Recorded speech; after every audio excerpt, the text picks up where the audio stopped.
Mixer grinder हमारे kitchen का एक ऐसा अप्लायंसेस होता है जो बहुत ज़्यादा यूज़ होता है। और देखिए, इसकी डेली डेली तो क्लीनिंग आसान नहीं होती।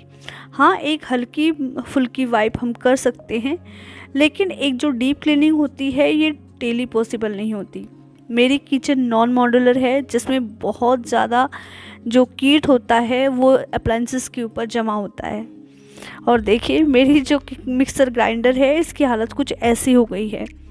इसे मैंने इसलिए भी 2-3 दिनों से अच्छे से क्लीन नहीं किया था, ताकि इसकी जो क्लीनिंग है वो मैं आपके साथ शेयर कर सकूं।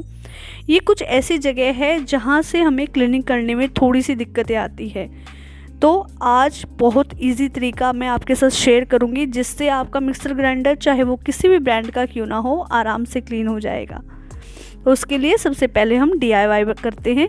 तो इस क्लीनर को बनाने के लिए मैंने एक लिक्विड डिश वॉश लिया है, आप किसी भी ब्रांड का ले सकते हैं।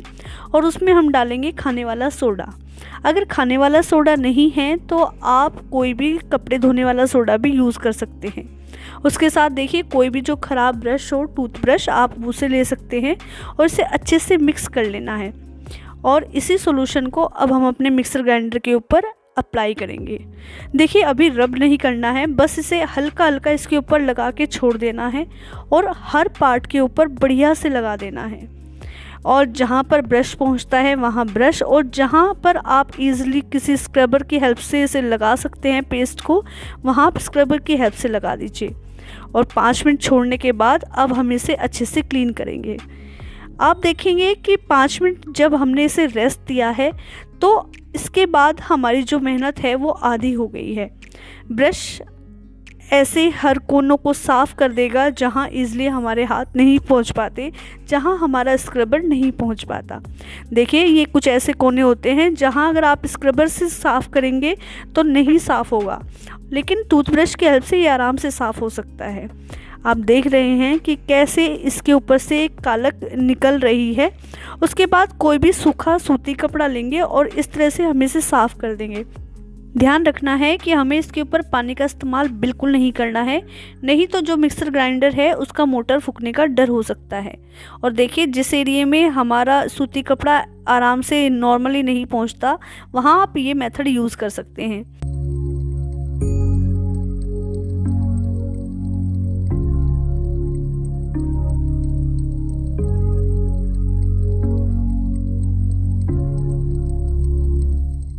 जिस एरिया में सूती कपड़ा नहीं पहुंचता है, वहां आप इस तरह से ईयरबड की हेल्प ले सकते हैं और आप देखेंगे कि लगभग सारी गंदगी वहां से आराम से साफ़ हो जाएगी।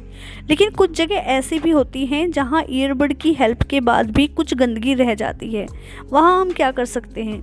देखिए, वहाँ हम सब के घर में इस तरह का कंपास होता है जो हमारे बच्चे अक्सर अपनी स्टडी में यूज़ करते हैं।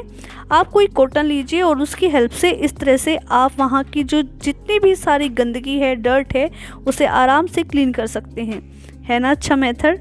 ट्राई ज़रूर कीजिएगा और कमेंट करके मुझे ज़रूर बताइएगा क्या वाकई में ये ट्रिक इफ़ेक्टिव है कि नहीं है। अब सेम पेस्ट को हम बाकी के मिक्सर ग्राइंडर के ऊपर भी अप्लाई कर लेंगे और आराम से अपने मिक्सर ग्राइंडर को क्लीन कर लेंगे। देखिए, कुछ एरिया ऐसा होता है जिसमें पानी जाने का ख़तरा रहता है और हमारा जो सामान है वो ख़राब होने का ख़तरा रहता है। तो ऐसे में हम पानी का यूज़ वहाँ बिल्कुल नहीं कर सकते। और देखिए, कुछ एरिया तो ऐसे होते हैं जहाँ हमारा ध्यान भी नहीं जाता। आप इसी तरह से कैंपस की और कॉटन की हेल्प से उस एरिया को आराम से क्लीन कर सकते हैं। ऐसा कोई एरिया नहीं होगा जिसकी आप क्लीनिंग नहीं कर सकते हो। फ़र्क आपको दिख ही रहा होगा। देखिए, जब भी आप वायर की क्लीनिंग करें तो बस इस बात का ख्याल रखें, जो आगे से प्लग है उसे अच्छे से सेलो टेप से कवर कर लें और उसके बाद ही क्लीनिंग करें, ताकि कोई पानी की बूंद उसके अंदर ना जाए और बाद में करंट लगने या फिर मिक्सर ग्राइंडर के फूकने का ख़तरा ना रहे और हम नुकसान से बचे रहें। और अब इसी तरह से मैं पूरी वायर को भी साफ़ कर लूँगी। बहुत आराम से साफ़ हो जाता है। ये सॉल्यूशन बहुत इफ़ेक्टिव है। एक बार आप इसे ज़रूर ट्राई करके देखिएगा और उसके बाद मुझे ज़रूर बताइएगा कि आपके मिक्सर ग्राइंडर के ऊपर इस सॉल्यूशन ने काम किया है या नहीं। अब इसी तरह से हम वायर को भी सूती कपड़े की हेल्प से ही साफ़ करेंगे। इसके ऊपर भी हम पानी का इस्तेमाल नहीं करेंगे।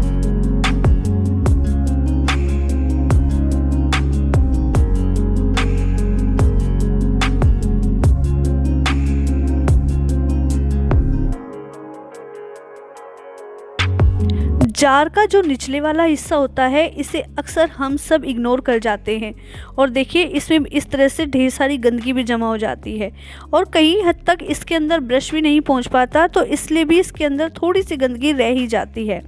तो देखिए इस तरह से आप जार को उल्टा रख लीजिए और उसमें आप थोड़ा सा खाने वाला सोडा डालिए और उसके ऊपर आप खूब खौलता हुआ पानी डाल दीजिए और इसके बाद इसमें हम थोड़ा सा सिरका डालेंगे, सफ़ेद सिरका, और इसे छोड़ देंगे हम 5 मिनट के लिए। और आप देखेंगे कि 5 मिनट के अंदर इसकी जितनी भी गंदगी है वो सब फूल जाएगी और जब हम थोड़ा सा ही ब्रश इसके अंदर लगाएंगे तो जो इसकी गंदगी है वो काफ़ी हद तक साफ़ हो जाएगी। 70% इसकी गंदगी इसी सॉल्यूशन से निकल जाती है। आप इसे भी एक बार ट्राई कीजिएगा। जितनी भी गंदगी है जार की इस तरह से बिल्कुल साफ़ हो जाएगी और बहुत ज़्यादा मेहनत भी नहीं करनी पड़ेगी।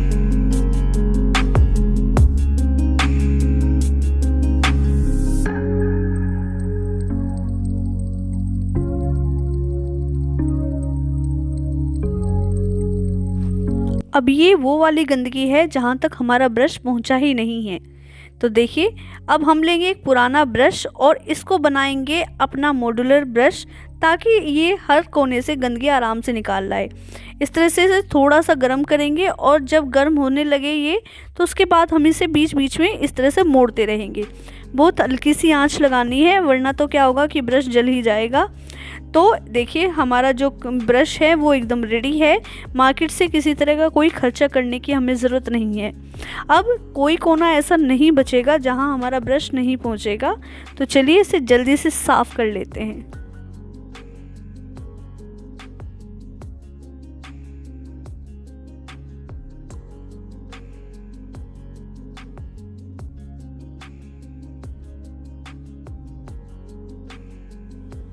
और अब इसे पानी से साफ़ कर लेंगे और आप देखेंगे कि अब इसके अंदर कहीं पर भी आपको गंदगी नज़र नहीं आएगी। कोई कह देगा ये पहले वाला ही जार था।